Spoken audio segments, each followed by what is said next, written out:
ಆದರೆ ನಾನು ಮಾಡುವ ಶರಣಾರ್ಥಿ.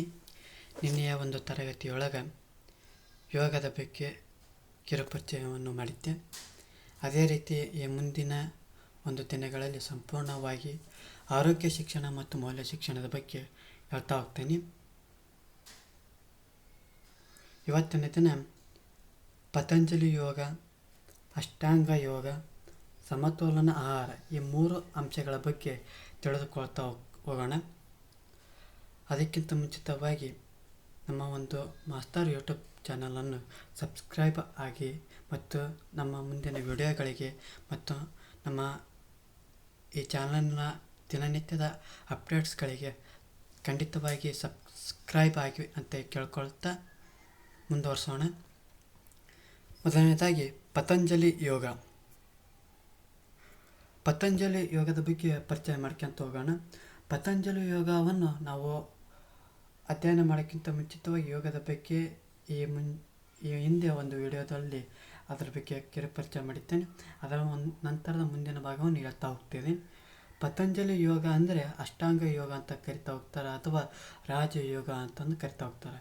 ಈ ಪತಂಜಲಿ ಯೋಗ ಇವತ್ತು ನಿನ್ನೆದ್ದಲ್ಲ, ಇದು ಪುರಾತನ ಕಲೆಯಾಗಿತ್ತು. ಇದು ಹರಪ್ಪ ಮತ್ತು ಮೊಹೆಂಜೊದಾರೋ ನಾಗರಿಕತೆಯಲ್ಲಿ ಕಂಡುಬಂದಂಥ ಪುರಾವೆಗಳನ್ನು ನಾವು ನೋಡ್ತಾ ಹೋಗ್ತೇವೆ. ಆ ಒಂದು ನಾಗರಿಕತೆಯಲ್ಲಿ ಯೋಗವು ಕೂಡ ಒಂದು ಅವಿಭಾಜ್ಯ ಅಂಗವಾಗಿರೋದನ್ನು ನಾವು ಕಾಣ್ತಾ ಹೋಗ್ತೇವೆ. ಅದಲ್ಲದೆ ಕೂಡ ನಮ್ಮ ದೇಶದಲ್ಲಿರುವಂಥ ಉಪನಿಷತ್ತುಗಳು ಮತ್ತು ರಾಮಾಯಣ, ಮಹಾಭಾರತ ಹಾಗೂ ಅನೇಕ ಗ್ರಂಥಗಳಲ್ಲಿ ಈ ಯೋಗದ ಬಗ್ಗೆ ಒಂದು ಪುರಾವೆಗಳು ಮತ್ತು ಒಂದು ಅಂಶಗಳನ್ನು ಕಾಣ್ತಾ ಹೋಗ್ತೇವೆ. ಈಗಾಗಲೇ ಹೇಳಿದಂತೆ ಯೋಗದ ಪಿತಾಮಹ ಪತಂಜಲಿ ಮಹರ್ಷಿಗಳು ಅಂತ ಹೇಳ್ತಾ ಹೋಗ್ತೀವಿ. ಅವರು ಕ್ರಿಸ್ತಪೂರ್ವ 2ನೇ ಶತಮಾನದಲ್ಲಿ ಯೋಗ ಸೂತ್ರ ಎಂಬ ಪುಸ್ತಕವನ್ನು ಬರ್ತಾ ಹೋಗ್ತಾರೆ. ಆ ಯೋಗ ಸೂತ್ರ ಪುಸ್ತಕದಲ್ಲಿ ಯೋಗಕ್ಕೆ ಸಂಬಂಧಪಟ್ಟಂತೆ 196 ಸೂತ್ರಗಳನ್ನು ಇರೋದನ್ನು ನಾವು ಕಾಣ್ತಾ ಹೋಗ್ತೇವೆ. ಯೋಗದ ವ್ಯಾಖ್ಯೆಗಳು ಅಂದರೆ ಇಲ್ಲಿ ಕೆಲವು ತಜ್ಞರು, ಕೆಲವು ಮತ್ತು ಕವಿಗಳು ಅಥವಾ ಕೆಲವು ಗ್ರಂಥಗಳ ಪ್ರಕಾರ ಯೋಗದ ವ್ಯಾಖ್ಯೆಗಳ ಬಗ್ಗೆ ತಿಳ್ಕೊಳ್ತಾ ಹೋಗೋಣ. ಮೊದಲನೇದಾಗಿ ಪತಂಜಲಿ ಮಹರ್ಷಿಗಳು ಅಂದರೆ ಪತಂಜಲಿ ಮಹರ್ಷಿಗಳು ಯೋಗದ ಬಗ್ಗೆ ಏನು ಹೇಳ್ತಾ ಹೋಗ್ತಾರಪ್ಪ ಅಂದರೆ, ಯೋಗ ಚಿತ್ತವೃತ್ತಿ ನಿರೋಧ ಅಂದರೆ ಚಂಚಲಯುಕ್ತವಾದ ಮನಸ್ಸನ್ನು ಏಕಾಗ್ರತೆಗೊಳಿಸುವುದೇ ಯೋಗ. ಅಂದರೆ ಅವರ ಪ್ರಕಾರ ಏನಪ್ಪ ಅಂದ್ರೆ ಯೋಗ ಅಂದರೆ ಹರಿದಾಡುತ್ತಿರುವಂಥ ಮನಸ್ಸನ್ನು ಒಂದು ವಸ್ತುವಿನ ಕಡೆಗೆ ಒಂದು ಕಡೆಗೆ ಮನಸ್ಸನ್ನು ಕೇಂದ್ರೀಕೃತಗೊಳಿಸುವುದನ್ನು ಯೋಗ ಅಂತ ಕರಿತಾ ಹೋಗ್ತಾರೆ. ಅದೇ ರೀತಿಯಲ್ಲಿ ಭಗವದ್ಗೀತೆಯಲ್ಲಿ ಸಹ ನಾವು ನೋಡ್ತಾ ಹೋಗ್ತೇವೆ. ಯೋಗ ಕರ್ಮಸ್ಸು ಕೌಶಲ್ಯ ಅಂದರೆ ಇಲ್ಲಿ ಏನು ಹೇಳ್ತಾ ಹೋಗ್ತಾರಪ್ಪ ಅಂದರೆ, ಯಾವುದೇ ಕೆಲಸ ಕಾರ್ಯಗಳನ್ನು ಕೌಶಲ್ಯಪೂರ್ಣವಾಗಿ ಮಾಡುವುದೇ ಯೋಗ. ಅಲ್ಲಿ ಪತಂಜಲಿಯವರು ಏನು ಹೇಳ್ತಾರಪ್ಪ ಅಂದರೆ, ಚಂಚಲಯುಕ್ತವಾದ ಒಂದು ಮನಸ್ಸು ಒಂದು ಕೇಂದ್ರ ಕಡೆಗೆ ಏಕಾಗ್ರತೆಗೊಳಿಸುವುದನ್ನು ಯೋಗ ಅಂತ ಕರಿತೀವಿ. ಅದೇ ರೀತಿ ಭಗವದ್ಗೀತೆಯಲ್ಲಿ ಯಾವುದೇ ಕೆಲಸವನ್ನು ಕೌಶಲ್ಯಪೂರ್ಣವಾಗಿ ಮಾಡುವುದನ್ನು ಯೋಗ ಅಂತ ಕರಿತಾ ಹೋಗ್ತೇವೆ.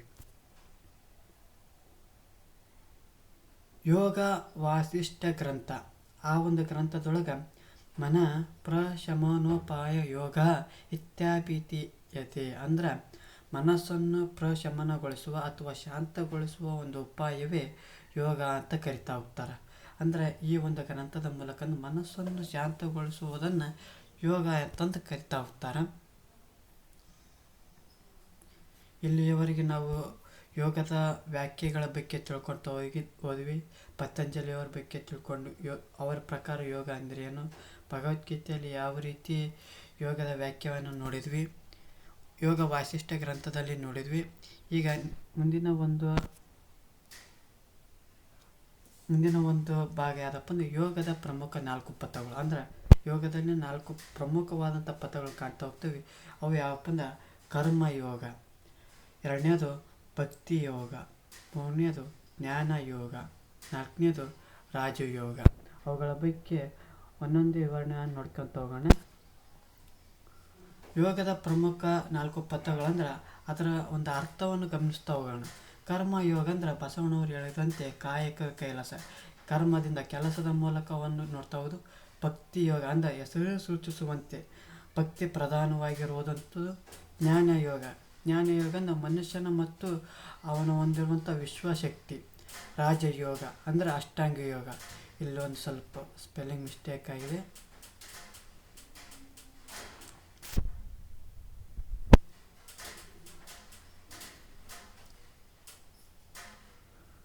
ಯೋಗದ ಒಂದು 4 ಪ್ರಮುಖ ಪಥಗಳನ್ನು ಪರಿಣಾಮಕಾರಿ ನೋಡ್ತಾ ಹೋಗೋಣ. ಒಂದನೇದು ಭಕ್ತಿ ಯೋಗ. ಅಂದರೆ ಹೆಸರೇ ಸೂಚಿಸುವಂತೆ ಭಕ್ತಿ ಯೋಗ ಅಂದರೆ ಒಂದು ಭಕ್ತಿಯ ಮೂಲಕ ಆಗಲಿ ಅಥವಾ ಪ್ರೇಮದ ಮೂಲಕವಾಗಲಿ ಭಗವಂತನ ಮೇಲೆ ಶರಣಾಗುವುದನ್ನು ಭಕ್ತಿ ಯೋಗ ಅಂತಂದು ಕಾಣ್ತಾ ಹೋಗ್ತೀವಿ. ಅದೇ ರೀತಿ ಕರ್ಮಯೋಗ ಅಂತ ನೋಡ್ತಾ ಹೋಗ್ತೀವಿ. ಅಂದರೆ ನಿಸ್ವಾರ್ಥ ಸೇವೆ. ಅಂದರೆ ಭಗವದ್ಗೀತೆಯೊಳಗೆ ಒಂದು ಶ್ಲೋಕ ಬರುತ್ತೆ, ಕರ್ಮಣ್ಯವಾಧಿಕಾರಸ್ಥೆ ಮಾಫಲೇಶು ಕಲಾಚಲಂ. ಅಂದರೆ ಪ್ರತಿಫಲ ಅಪೇಕ್ಷೆ ಇಲ್ಲದೆ ಕರ್ಮ ಮಾಡು. ಅಂದರೆ ನೀನು ಯಾವುದೇ ಒಂದು ಫಲ ಇಲ್ಲದೆ ಕೆಲಸ ಮಾಡು. ಆ ಒಂದು ಕೆಲಸ ಮಾಡಿದ್ದಾದರೆ ಅದರಿಂದ ಖಂಡಿತವಾಗಿ ಫಲವನ್ನು ನಾವು ಕಾಣ್ತಾ ಹೋಗ್ತೀವಿ ಅಂತ ಹೇಳ್ತಾ ಹೋಗ್ತಾರೆ. ಮೂರನೇದಾಗಿ ಜ್ಞಾನಯೋಗ. ಹೆಸರೇ ಸೂಚಿಸುವಂತೆ ಜ್ಞಾನವನ್ನು ಪಡೆಯುವುದು ಅಥವಾ ತತ್ವಚಿಂತನೆ, ಆತ್ಮ ಮತ್ತು ಪರಮಾತ್ಮನ ಒಂದು ಅರಿವನ್ನು ಗ್ರಹಿಸಿಕೊಳ್ಳುವುದನ್ನು ಜ್ಞಾನಯೋಗ ಅಂತ ಕರಿತಾ ಹೋಗ್ತೀವಿ. ನಾಲ್ಕನೇದು ರಾಜಯೋಗ ಅಂತ ಕರಿತಾ ಹೋಗ್ತೀವಿ. ಇಲ್ಲಿ ರಾಜಯೋಗ ಅಂದರೆ ಏನಪ್ಪ ಅಂದರೆ ಜ್ಞಾನ ಸಂಯಮ. ಅಂದ್ರೆ ಮನಸ್ಸಿನ ಮೇಲವನ್ನೇ ನಿಯಂತ್ರಣ ಕಂಡು ಅಂದ್ರೆ ವ್ಯಕ್ತಿಯ ಒಂದು ಮನಸ್ಸನ್ನು ನಿಯಂತ್ರಣ ಮಾಡೋದನ್ನು ರಾಜಯೋಗ ಅಂತಂದು ಕರಿತಾ ಹೋಗ್ತೀವಿ. ಈ ಒಂದು 4 ಅಂಶಗಳು ಯೋಗದ 4 ಪ್ರಮುಖ ಪಥಗಳಂತ ಎಂದು ಕರಿತಾ ಹೋಗ್ತಾರೆ. ಮುಂದೆ ಅಷ್ಟಾಂಗ ಯೋಗದ ಬಗ್ಗೆ ತಿಳಿದುಕೊಳ್ಳೋಣ. ಅಷ್ಟಾಂಗ ಯೋಗ ಅಥವಾ ಅಷ್ಟಾಂಗ ಮಾರ್ಗ ಅಂತಂದು ಕರಿತಾ ಹೋಗ್ತೀವಿ.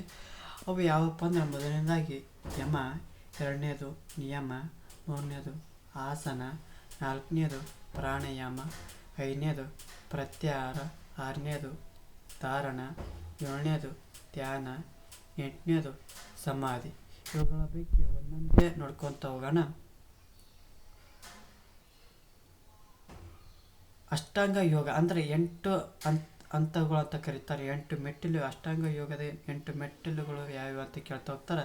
ಅದರಲ್ಲಿ ಒಂದನೇದಾಗಿ ತಿಳ್ಕೊತ ಒಂದನೇದು ಯಮ ಅಂದ್ರೆ ಸಾಮಾಜಿಕ ನಿಯಮಗಳ ಬಗ್ಗೆ ತಿಳಿಸ್ತಾ ಹೋಗ್ತೈತಿ. ನಿಯಮ ಅಂದ್ರೆ ವೈಯಕ್ತಿಕ ನಿಯಮಗಳು ಅಂದರೆ ನಮ್ಮ ಒಂದು ದಿನನಿತ್ಯದ ನಿಯಮಗಳ ಬಗ್ಗೆ ತಿಳ್ತಾ ಹೋಗ್ತೈತಿ. ಮೂರನೇದು ಆಸನ, ನಾಲ್ಕನೇದು ಪ್ರಾಣಾಯಾಮ ಅಂದ್ರೆ ಶ್ವಾಸಕೋಶದ ವ್ಯಾಯಾಮಗಳು ಅಂದ್ರೆ ರೇಚಕ, ಪೂರಕ, ಕುಂಭಕ ಬಗ್ಗೆ ಹೇಳ್ತಾ ಹೋಗ್ತೈತಿ. ಪ್ರತ್ಯಾಹಾರ ಅಂದರೆ ಇಂದ್ರಿಯಗಳ ನಿಯಂತ್ರಣ ಅಂದರೆ ನಮ್ಮ ಒಂದು ಇಂದ್ರಿಯಗಳ ಬಗ್ಗೆ ನಿಯಂತ್ರಣವನ್ನು ಹೇಳ್ತಾ ಹೋಗ್ತೈತಿ. ಧಾರಣ ಗಮನದ ಅರಿವು. ಧಾರಣ ಅಂದರೆ ಇನ್ನೊಂದು ಅದಕ್ಕೆ ಜ್ಞಾನಾರ್ಜನೆ ಅಂತ ಕರಿತಾ ಹೋಗ್ತಾರೆ. ಧ್ಯಾನ ನಮ್ಮ ಮನಸ್ಸನ್ನು ಕೇಂದ್ರೀಕರಣ ಅಥವಾ ನಮ್ಮ ಮನಸ್ಸನ್ನು ನಿಯಂತ್ರಣ ಮಾಡೋದನ್ನು ಜ್ಞಾನ ಅಂತ ಕರೀತಾರೆ. ಸಮಾಧಿ ಅಂದ್ರೆ ಪರಮಾತ್ಮನೊಂದಿಗಿನ ಏಕತೆ. ಅಂದರೆ ಪರಮಾತ್ಮನೊಂದಿಗಿನ ಏಕತೆಯನ್ನು ಮಾಡ್ತಾ ಹೋಗ್ತೇವೆ. ಅಂದರೆ ಪರಮಾತ್ಮನೊಂದಿಗೆ ಅರ್ಪಣೆ ಮಾಡ್ತಾ ಹೋಗೋದನ್ನು ಸಮಾಧಿ ಅಂತ ಕರಿತಾ ಹೋಗ್ತಾರೆ. ಇವುಗಳನ್ನು 8 ಹಂತಗಳು, 8 ಮೆಟ್ಟಿಲುಗಳು ಅಂತಂದು ಕರಿತಾ ಹೋಗ್ತೇವೆ. ಯಮದ ಒಂದು ಬಗ್ಗೆ ನೋಡ್ತಾ ಹೋಗೋಣ ಸ್ವಲ್ಪ ಆಳವಾಗಿ. ಯಮ ಅಂದರೆ ಯಮ ಏನು ತಿಳಿಸ್ತದಪ್ಪ ಅಂದ್ರೆ ಉತ್ತಮವಾದಂಥ ವ್ಯಕ್ತಿತ್ವವನ್ನು ತಿಳಿಸ್ತಾ ಹೋಗ್ತೈತಿ. ಅವು ಯಾವಪ್ಪ ನೋಡ್ತಾವಪ್ಪ ಅಂದ್ರೆ ಅಹಿಂಸೆ, ಸತ್ಯ, ಆಸ್ಥೇಯ, ಬ್ರಹ್ಮಚಾರ್ಯ, ಅಪರಿಗ್ರಹ. ಈ ಒಂದು 5 ಅಂಶಗಳನ್ನು ನಾವು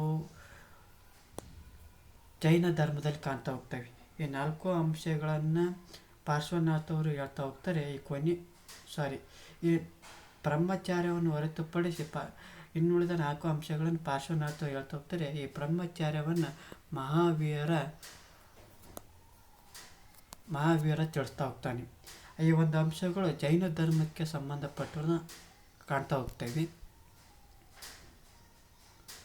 ಯಮದ 5 ನಿಯಮಗಳನ್ನು ಇನ್ನೂ ಸ್ವಲ್ಪ ಪರಿಣಾಮಕಾರಿ ನೋಡೋದಾದ್ರೆ ಹೇಳ್ತಾ ಹೋಗ್ತಾರೆ. ಮೊದಲನೇದಾಗಿ ಅಹಿಂಸೆ ಅಂದರೆ ಏನಪ್ಪ ಅಂದ್ರೆ ಹಿಂಸೆಯನ್ನು ಮಾಡದಿರುವುದು. ಸತ್ಯ ಅಂದರೆ ಏನಪ್ಪ ಅಂದ್ರೆ ಪ್ರಾಮಾಣಿಕತೆಯಿಂದ. ಸತ್ಯ ಅಂದರೆ ನಿತ್ಯ ಜೀವನದಲ್ಲಿ ಪ್ರಾಮಾಣಿಕತೆ ಇರುವುದು. ಆಸ್ತಿ ಅಂದರೆ ಕಳ್ಳತನ ಮಾಡದಿರು ಅಂದರೆ ಬೇರೆಯವರ ಒಂದು ವಸ್ತುವನ್ನು ಕಳ್ಳತನ ಮಾಡಬಾರದು ಅಂತ ಹೇಳ್ತಾ ಹೋಗ್ತಾರೆ. ಬ್ರಹ್ಮಚಾರ್ಯ ಅಂದರೆ ದೈಹಿಕ ಮತ್ತು ಮಾನಸಿಕ ಶಕ್ತಿಗಳನ್ನು ನಿಯಂತ್ರಣ ಮಾಡಬೇಕು. ಅಪರಿಗ್ರಹ ಅಂದರೆ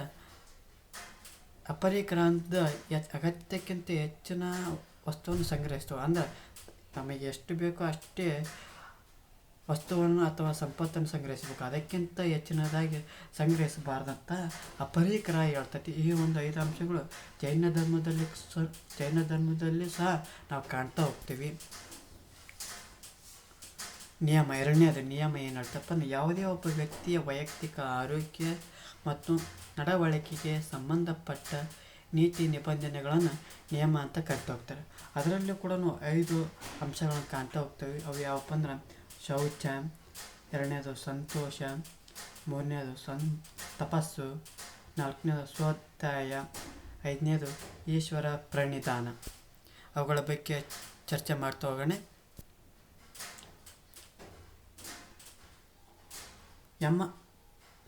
ನಿಯಮದ ತತ್ವಗಳು ಅಂದರೆ ಪತಂಜಲಿ ಯೋಗದ ಸೂತ್ರಗಳನ್ನು ನೋಡ್ತಾ ಹೋಗ್ತೇವೆ. ಶೌಚ ಅಂದ್ರೆ ಶರೀರ ಮತ್ತು ಮನಸ್ಸನ್ನು ಸ್ವಚ್ಛತೆ ಮಾಡ್ತಾ ಹೋಗು. ಕೇವಲ ಹೆಸರಿಗೆ ಶೌಚಾಲಯ ಅಂತ ಹೇಳ್ತಾ ಹೋಗ್ತಲ್ಲ, ಅದರಂತೆ ಕೂಡ ಶರೀರ ಮತ್ತು ಮನಸ್ಸನ್ನು ಸ್ವಚ್ಛತೆಯನ್ನು ಕಾಣ್ತಾ ಹೋಗ್ತೇವೆ. ಎರಡನೇದು ಸಂತೋಷ ಅಂದ್ರೆ ಹೆಸರೇ ಸೂಚಿಸುವ ತೃಪ್ತಿ, ಆನಂದವನ್ನು ಕಾಣ್ತಾ ಹೋಗೋದು. ತಪಸ್ಸು ಶಿಸ್ತು, ಸಂಯಮ ಮತ್ತು ತಪಸ್ಸಿನ ಬಗ್ಗೆ ತಿಳಿಸ್ತಾ ಹೋಗ್ತೈತಿ. ಸ್ವಾಧ್ಯಾಯ ಅಂದ್ರೆ ಆತ್ಮ ಅಧ್ಯಯನ ಮತ್ತು ಗ್ರಂಥಗಳ ಬಗ್ಗೆ ತಿಳಿಸ್ತಾ ಹೋಗ್ತೈತಿ. ಈಶ್ವರ ಪ್ರಣಿಧಾನ ಅಂದ್ರೆ ಭಗವಂತನಿಗೆ ನಾವು ಸಂಪೂರ್ಣವಾಗಿ ಶರಣಾಗತಿ ಅಥವಾ ಅರ್ಪಣೆ ಮಾಡಿದವನ್ನು ಈಶ್ವರಿ ಪ್ರಣಿಧಾನ ಎಂಬುದನ್ನು ಅಂಶಗಳು ತಿಳಿಸ್ತವೆ. ಇವೆಲ್ಲ ತತ್ವಗಳು ನಿಯಮದ ತತ್ವಗಳಾಗಿವೆ.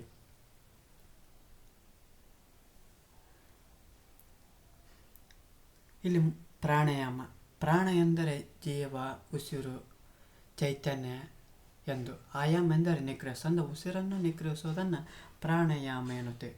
ಧಾರಣೆ ಅಂದರೆ ಅದಕ್ಕೆ ಇನ್ನೊಂದು ಅರ್ಚನೆ ಜ್ಞಾನಾರ್ಜನೆ.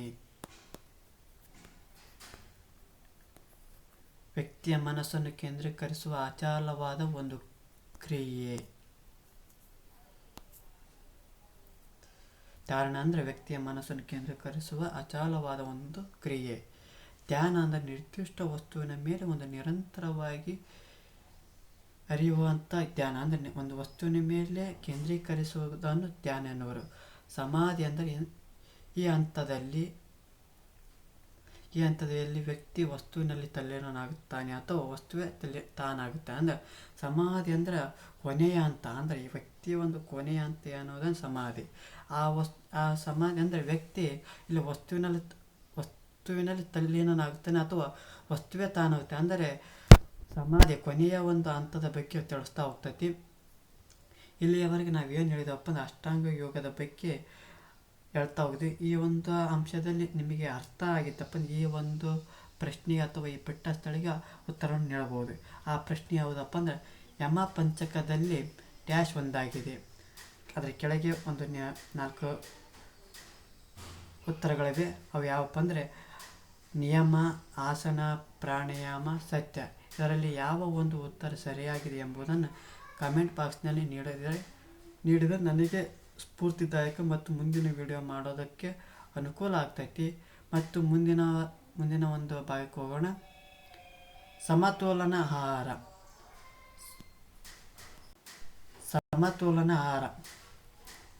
ಸಮತೋಲನ ಆಹಾರ ಅಂದರೆ ಏನಪ್ಪ ಅಂದ್ರೆ ನಮ್ಮ ಶರೀರದ ಬೆಳವಣಿಗೆಗೆ, ಪೋಷಣೆಗೆ ಮತ್ತು ರಕ್ಷಣೆಗೆ ಅವಶ್ಯವಿರುವ ಪೋಷಕಾಂಶಗಳನ್ನು ಪೂರೈಸುವ ಆಹಾರವೇ ಸತ್ವಪೂರ್ಣ ಆಹಾರ.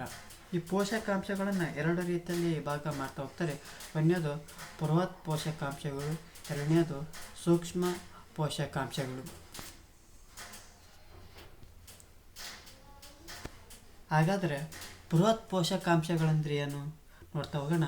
ಕಾರ್ಬೋಹೈಡ್ರೇಟ್ಸ್, ಪ್ರೋಟೀನ್ಸ್, ಕೊಬ್ಬು ಆಹಾರದ ಮುಖ್ಯ ಅಂಶಗಳು. ಇವು ಏನು ಮಾಡ್ತಪ್ಪ ಅಂದರೆ ಇವುಗಳಿಂದ ಶರೀರ ರೂಪಿತವಾಗಿದೆ ಮತ್ತು ಶರೀರದ ಕಾರ್ಯನಿರ್ವಹಣೆಗೆ ಒಂದು ರೀತಿಯ ಇಂಧನವಾಗಿರುವುದನ್ನು ಕಾಣ್ತಾ ಹೋಗ್ತೇವೆ. ಎರಡನೇದು ಸೂಕ್ಷ್ಮ ಪೋಷಕಾಂಶಗಳು. ಶರೀರದಲ್ಲಿ ನಡೆಯುವ ಅನೇಕ ರಾಸಾಯನಿಕ ಕ್ರಿಯೆಗಳಿಗೆ ಇವು ಅಗತ್ಯವಾಗಿರ್ತವೆ. ಅವು ಯಾವಪ್ಪ ಅಂದ್ರೆ ಅವುಗಳಲ್ಲಿ ಪೋಷಕಾಂಶ A, B, C, D, E ಮತ್ತು ಕೆ ಮುಖ್ಯವಾಗಿರುವುದನ್ನು ಕಾಣ್ತಾ ಹೋಗ್ತೇವೆ. ಮೊದಲನೇದಾಗಿ ಖನಿಜ ವಸ್ತುಗಳು, ಕ್ಯಾಲ್ಸಿಯಂ, ಫಾಸ್ಫರಸ್, ಕಬ್ಬಿಣ ಇನ್ನು ಇತ್ಯಾದಿ ಅಂಶಗಳು. ಈ ಒಂದು ಅಂಶಗಳು ಯಾವುದಕ್ಕೆ ಉಪಯೋಗಪ್ಪ ಅಂದರೆ ಹಲ್ಲು, ಮೂಳೆ, ಸ್ನಾಯುಗಳ ಬೆಳವಣಿಗೆ ಸಹಾಯಕವಾಗುವುದನ್ನು ಕಾಣ್ತಾ ಹೋಗ್ತೇವೆ. ಇವುಗಳ ಸ್ವಲ್ಪ ಆಳವಾಗಿ ನೋಡ್ತಾ ಹೋಗೋಣ.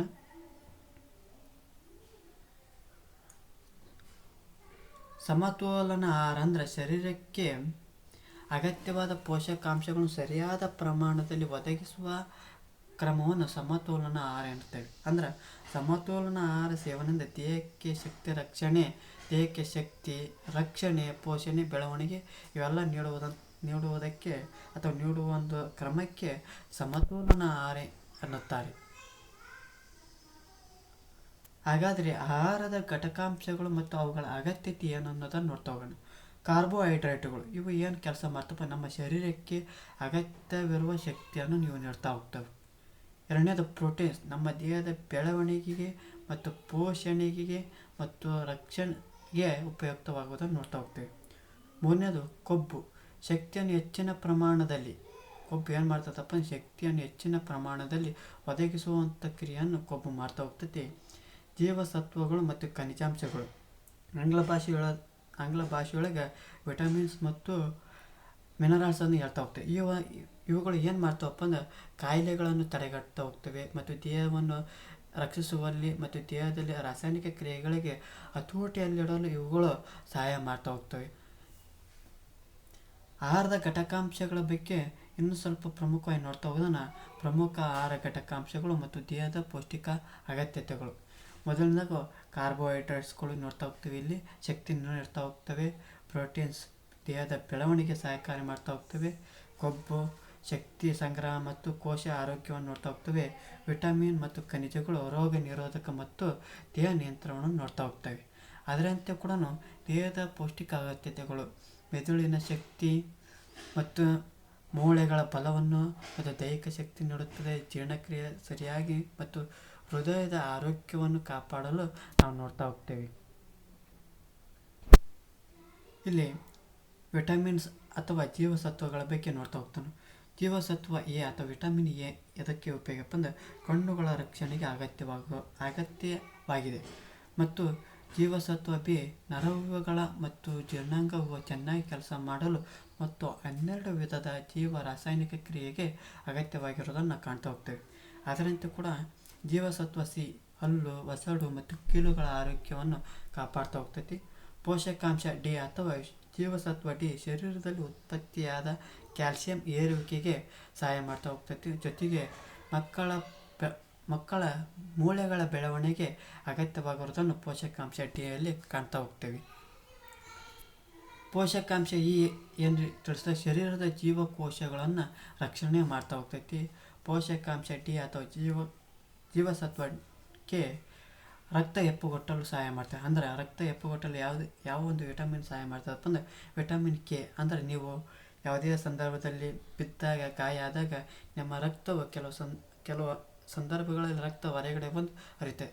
ಆವಾಗ ರಕ್ತ ಹೆಪ್ಪುಗಟ್ತೈತಿ. ಮೊಸರು ಹೇಗೆ ಹೆಪ್ಪುಗಟ್ಟುತ್ತದೆ ಅದೇ ರೀತಿ ರಕ್ತ ಹೆಪ್ಪುಗಟ್ತಾ ಹೋಗ್ತೈತೆ. ಆ ರಕ್ತ ಹೆಪ್ಪುಗಟ್ಟಲು ಕಾರಣ ವಿಟಮಿನ್ ಕೆ ಸಹಾಯ ಮಾಡ್ತಾ ಹೋಗ್ತೈತಿ.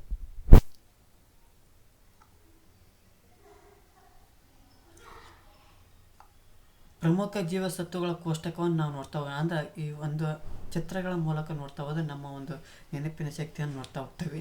ಅದರಂತೆ ಕೂಡ ನಾವು ವಿಟಮಿನ್ ಕೆ ಏನು ತಿಳಿಸ್ತಪ್ಪ ಅಂದ್ರೆ ವಿಟಮಿನ್ ಕೆ ಏನು ತಿಳಿಸ್ತದಪ್ಪ ಅಂದ್ರೆ ರಕ್ತ ಹೆಪ್ಪುಗಟ್ಟುವುದನ್ನು ತಿಳಿಸ್ತಾ ಹೋಗ್ತೈತಿ. ವಿಟಮಿನ್ ಡಿ ಏನು ತಿಳಿಸ್ತಪ್ಪ ಅಂದ್ರೆ ಮೂಳೆಗಳ ಸಾಂದ್ರತೆ ಅಂದರೆ ಮೂಳೆಗಳ ಒಂದು ಬಲವನ್ನು ಕಾಣ್ತಾ ಹೋಗ್ತವೆ. ಮತ್ತು ವಿಟಮಿನ್ ಇ ಏನು ತಿಳಿಸ್ತದಪ್ಪ ಅಂದ್ರೆ ವಿಟಮಿನ್ ಇ ಏನು ತಿಳಿಸ್ತಾ ಕೋಶಗಳ ರಕ್ಷಣೆ. ಮತ್ತು ವಿಟಮಿನ್ ಸಿ ಏನು ತಿಳಿಸ್ತದಪ್ಪ ಅಂದರೆ ಚರ್ಮದ ಸ್ಥಿತಿ ತಾಪಕತ್ವ. ವಿಟಮಿನ್ ಬಿ ನರಗಳ ಒಂದು ಕಾರ್ಯಗಳ ಬಗ್ಗೆ ತಿಳಿಸ್ತಾ ಹೋಗ್ತೈತಿ, ರಕ್ಷಣೆ ಮಾಡ್ತಾ ಹೋಗ್ತೈತಿ. ಮತ್ತು ವಿಟಮಿನ್ ಎ ಕಣ್ಣಿನ ಆರೋಗ್ಯವನ್ನು ಕಾಪಾಡ್ತಾ ಹೋಗ್ತೈತಿ. ಮತ್ತು ಖನಿಜ ವಸ್ತುಗಳ ಬಗ್ಗೆ ತಿಳ್ಕೊಳ್ತಾ ಹೋಗೋಣ. ಖನಿಜ ವಸ್ತುಗಳಂದರೆ ಮಿನರಲ್ಸ್ ಅಂತ ಕರಿತಾ ಹೋಗ್ತೀವಿ. ಅವುಗಳ ಜವಾಬ್ದಾರಿ ಏನು ಅನ್ನೋದನ್ನು ನೋಡ್ತಾ ಹೋಗೋಣ. ಕಬ್ಬಿಣ, ಈ ಕಬ್ಬಿಣ ಅಂಶ ಏನು ಮಾಡ್ತದಪ್ಪ ಅಂದ್ರೆ ರಕ್ತದಲ್ಲಿನ ಹಿಮೋಗ್ಲೋಬಿನ್ ಉತ್ಪಾದನೆಗೆ ಸಹಾಯ ಮಾಡ್ತಾ ಹೋಗ್ತೈತಿ. ಕ್ಯಾಲ್ಸಿಯಂ ಅಂದ್ರೆ ಯಾವ ಮನುಷ್ಯನ ದೇಹದಲ್ಲಿ ಕ್ಯಾಲ್ಸಿಯಂ ಹೆಚ್ಚಿನ ಪ್ರಮಾಣದಲ್ಲಿರುತ್ತೆ ಹಲ್ಲು ಸ್ನಾಯುಗಳು ಗಟ್ಟಿಯಾಗಿರ್ತವೆ. ಮತ್ತು ಜೊತೆಗೆ ಸೋಡಿಯಂ ಎಲ್ಲ ಜೀವಕೋಶಗಳು ಅಥವಾ ವಿಶೇಷವಾಗಿ ನರಕೋಶಗಳಿಗೆ ಉಪಯುಕ್ತವಾಗಿರುವುದನ್ನು ನಾವು ಕಾಣ್ತಾ ಹೋಗ್ತೇವೆ. ಅಯೋಡಿಯನ್ ಎಲ್ಲಿ ಕಾಣ್ತಾ ಹೋಗ್ತಪ್ಪ ಅಂದರೆ ಥೈರಾಕ್ಸಿನ್ ಹಾರ್ಮೋನ್. ಅಂದರೆ ಹಾರ್ಮೋನುಗಳಲ್ಲಿ ಹಲವಾರು ಹಾರ್ಮೋನುಗಳು ಕಾಣ್ತಾ ಬರ್ತವೆ. ಅದರಲ್ಲಿ ಥೈರಾಕ್ಸಿನ್ ಹಾರ್ಮೋನನ್ನು ನಾವು ನೋಡ್ತಾ ಹೋಗ್ತೀವಿ. ಆ ಥೈರಾಕ್ಸಿನ್ ಹಾರ್ಮೋನ್ ಉತ್ಪಾದನೆ ಆಗಬೇಕಾದ್ರೆ ಅಯೋಡಿನ್ ಖನಿಜ ಮುಖ್ಯವಾಗಿ ಕಾಣ್ತಾ ಹೋಗ್ತೇವೆ. ಹಾರ್ಮೋನುಗಳ ಬಗ್ಗೆ ಇನ್ನೊಂದು ತರಗತಿಯಲ್ಲಿ ಕ್ಲಾಸ್ ಮಾಡೋಣ. ಅದರಲ್ಲಿ ನಾಯಕ ಗ್ರಂಥಿ ಅಂತ ಒಂದು ಪ್ರಮುಖವಾಗಿ ಕಂಡು ಬರುತ್ತೆ, ಅದು ಪಿಟ್ಯೂಟರಿ ಗ್ರಂಥಿ. ಇದು ನಾಯಕ ಗ್ರಂಥಿ ಅಂತ ಕರೀತಾರೆ. ಕೊನೆಯದಾಗಿ ನೀರು ಜೀವಕ್ಕೆ ಅತ್ಯಗತ್ಯವಾಗಿರೋದನ್ನು ನಾವು ನೋಡ್ತಾ ಹೋಗ್ತೀವಿ. ನೀರು ಇಲ್ಲದೆ ಈ ಮನುಷ್ಯನ ಒಂದು ಭೂಮಿಗೆ ಇಡೀ ಭೂಮಿ ಅಥವಾ ಮನುಷ್ಯನ ನಿಲ್ಲುವುದಕ್ಕೆ ಈ ನೀರು ಅತ್ಯಮೂಲ್ಯವಾಗಿದೆ. ಮತ್ತು ಈ ನೀರಿನ ಮೂಲಕ ಇಲ್ಲಿಯವರೆಗೆ ನಾನು ಏನು ಹೇಳಿದೆ ಎಲ್ಲ ರಾಸಾಯನಿಕ ಕ್ರಿಯೆಗಳು ಈ ನೀರಿನ ಮೂಲಕ ನಡೆಯುತ್ತದೆ. ಇಲ್ಲಿಯವರೆಗೆ ನಾನು ಏನು ಸಮತೋಲನ ಆಹಾರದ ಬಗ್ಗೆ ನಾನು ಇಲ್ಲಿವರೆಗೆ ಪಾಠ ಏನು ಮಾಡಿದಲ್ಲ, ಆ ಒಂದು ಪಾಠದಲ್ಲಿ ನಿಮಗೆ ಅರ್ಥ ಆಗಿತ್ತಪ್ಪ. ಈ ಪ್ರಶ್ನೆಗೆ ನೀವು ಉತ್ತರವನ್ನು ಕಮೆಂಟ್ ಬಾಕ್ಸ್ನಲ್ಲಿ ನೀಡ್ತೀರಿ. ಆ ಪ್ರಶ್ನೆ ಕಣ್ಣುಗಳ ರಕ್ಷಣೆಗೆ ಯಾವ ಜೀವಸತ್ವದ ಅವಶ್ಯಕತೆ ಇದೆ ಎಂಬುದನ್ನು ನೀವು ಕಮೆಂಟ್ ಬಾಕ್ಸ್ನಲ್ಲಿ ಆನ್ಸರ್ ಮಾಡೋದರ ಮೂಲಕ ನನಗೆ ಪ್ರೋತ್ಸಾಹ ಮಾಡಿದ್ದೀರಿ.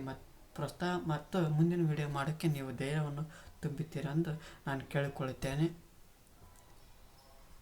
ಇಲ್ಲಿವರೆಗೂ ನೀವು ಏನು ವೀಕ್ಷಣೆ ಮಾಡಿದಂತೆ ಎಲ್ಲ ನನ್ನ ವೀಕ್ಷಕರಿಗೆ ಮತ್ತು ನನ್ನ ಸ್ನೇಹಿತರಿಗೂ ಧನ್ಯವಾದಗಳು ತಿಳಿಸುತ್ತಾ, ಈ ವಿಡಿಯೋ ನಿಮಗೆ ಇಷ್ಟವಾದ ಲೈಕ್ ಮಾಡಿ, ಇಲ್ಲದಿದ್ದರೆ ಡಿಸ್ಲೈಕ್ ಮಾಡಿ.